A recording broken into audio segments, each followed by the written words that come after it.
2004 έκανε την πρώτη άμεση γνωριμία του με το λαό της Κύπρου και σε μια συνέντευξη που μεταδόθηκε από την Κυπριακή τηλεόραση έδινε την υπόσχεση πως αν οι άλλες υποχρεώσεις του το επέτρεπαν, θα έγραφε τη μουσική μιας ταινίας που είχε αρχίσει να γυρίζει το ραδιοφωνικό ίδρυμα της Κύπρου από τον προηγούμενο χρόνο με τίτλο «Το νησί της Αφροδίτης».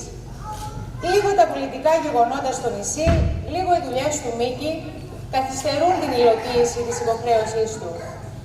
Και να, που με την ολοκλήρωση των γυρισμάτων, ο Μίκης γυρίζει στην Κύπρο και εντείνει με τη μουσική του την ταινία, με τη βαθιά αγάπη που τον έδεσε με το πολυτάραχο νησί. Μια πολυτάραχη ιστορία αιώνων, ένας τόπος πρικισμένος από τη φύση, χρυσοπράσινο φύλλο ρηγμένο στο πέλαγος, χάρισαν το θέμα της ταινίας.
γεννήθηκε στις 29 Ιουλίου 1925 στη Χίο.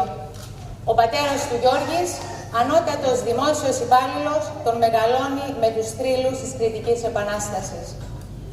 Τα παιδικά του χρόνια ο Μίκης Θοδωράκης θα τα ζήσει ως νομάς. Σύρος, Γιάννενα, Κεφαλονιά, Πάτρα, Τρίπολη, χάρη στις συνεχείς μεταθέσεις του πατέρα του. Και εκεί, σε ένα κινηματογράφο της Τρίπολης, και ενώ έχει αρχίσει η κατοχή, είναι που θα πάθει τη ζημιά. παίζει ένα γερμανικό φιλμ που τελειώνει με το φινάλε από την 9η Συμφωνία του Μπετόβεν. Ξαφνικά ακούστηκε αυτή η θεία μελωδία, τόσο που κεραυνοβολήθηκα που το βράδυ είχα πυρετό. Αρρώστησα. Έφυγα από τον κόσμο αυτόν. Ποτέ δεν σκεφτόμουν ως τότε να γίνω μουσικός. Δεν μπορούσα ούτε εγώ να το εξηγήσω. Οι νότες είχαν αποτυπωθεί μέσα μου και λες και με είχαν ανασκάψει και είχαν γεννήσει ένα νέο άνθρωπο. Ο Μίκης Θοδωράκης συνεχώς πάλεται.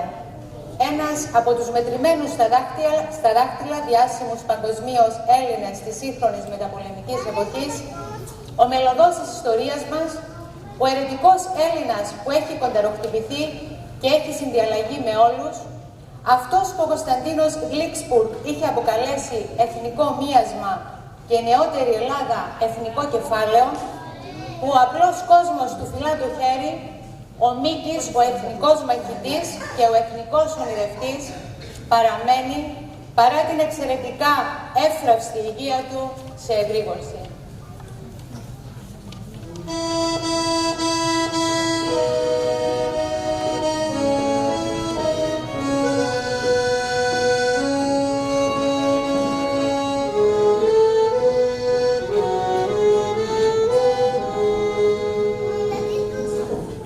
Ευθύ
ερωτικά τραγούδια του Μίκη Θοδωράκη είναι το τραγούδι «Όμορφη πόλη» ή «Θα γίνεις δικιά μου», όπως αναφέρεται στις πρώτες υπογραφήσεις του.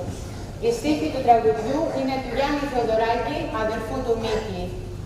Όμορφη πόλη, φωνές, μουσικές, απέραντοι δρόμοι, κλεμμένες ματιές. Η όμορφη πόλη ανήκει στον κύκλο τραγουδιών Λιποτάκτες που συνέθεσε ο Μίκης το 1952. Οι Λιποτάκτες δισκογραφήθηκαν για πρώτη φορά το 1960 και την όμορφη πόλη την τραγούδισε στο δίσκο ο ίδιος ο συνθέτης.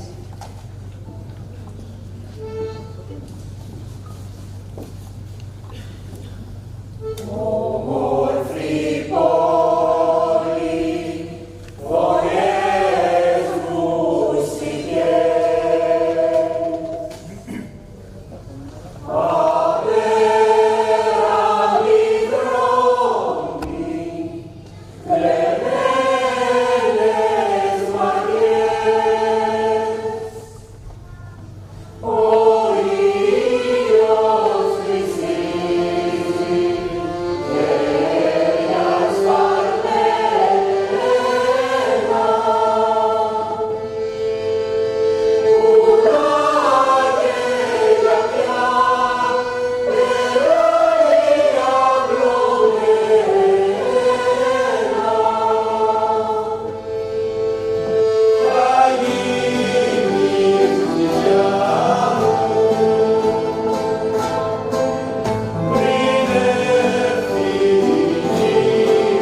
Με τη Μυρτώ το γένος Αλτίνογλου θα διασταυρωθούν το καλοκαίρι του 1944 μέσα σε εκείνες τις φασαριόζικες επονίτικες παρέες. Για 60 χρόνια η Μυρτώ θα είναι ο αφανής και αγέροχος σκοπός δίπλα στον εθνικό Μίκη, εκείνη που τελικά θα θυσιάσει τη δική της εξέχουσα επιστημονική πορεία για τον άνθρωπό της και το μύθο του. Ο συνθέτης υποστηρίζει ότι κατά βάθος εκείνη δεν θα του το συγχωρέσει ποτέ. Η ξακουστή Μαργαρίτα η Μαργαρό γεννιέται το 1958 σε ένα μικρό διαμέρισμα στην οδό Ντελαφοντέν Ορουά στο Παρίσι.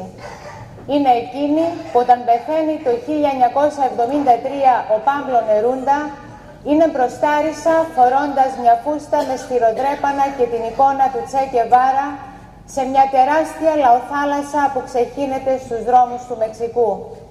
Αλλά και εκείνη που σκίζει στην πλατεία Νέας Μύρνης πάνω από 100 αφίσες της ΚΝΕ. Η καλλιτεχνικά ανήσυχη Μαργαρίτα Θεοδωράκη θα εγκαταλείψει οποιαδήποτε δική της προσωπική φιλοδοξία για να χρηστεί άτυπη διαχειρίστρια του brand name Μίκης μεταγγίζοντας τη μουσική του σε όλο τον κόσμο.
Ο μαυροκυμμένος Μίκης Θεοδωράκης με τα κουτουνιασμένα μαλλιά διευθύνει έμπλεος ένθεης μανίας στη λαϊκή ορχήστρα του.